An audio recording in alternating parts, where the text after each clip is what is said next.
So what's up sa inyo mga kupal, ay mga kaleche. For today's video nga pala ay namalengke na naman tayo rito sa may Peaceport. Dito nga pala ako kumukuha ng mga paninda kong istang dagat. At pagdating nga natin dito, inabutan natin si Kupal, si Tulo. Sorry Brad, on the spot ka. Dito nga pala ako namamalengke ng mga iba't ibang uri ng isda na dinideliver ko ng Nueva Vizcaya at Tarlac. Dito kasi binababa yung mga isdang galing ng Dingalan, Navotas, Malabon at Bulacan. Kaya pagsapit nga ng alauna ng madaling araw, dapat nandito ka na para hindi ka maubusan ng magagandang isda. Ang pamimili nga pala ng isda rito ay para ding pangliligaw. Pag babagal-bagal ka, tsak mauunahan ka. What to ko?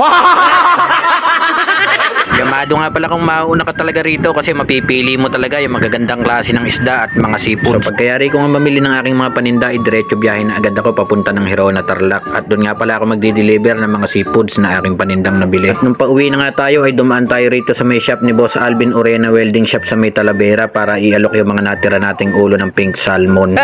Nakakamera na kayo. Bawal mo na tumawad, nakakamera na kayo. 340 na lang tayo. Sige, walang problema. Kaliit na bagay. Pinarapat tuloy tayo.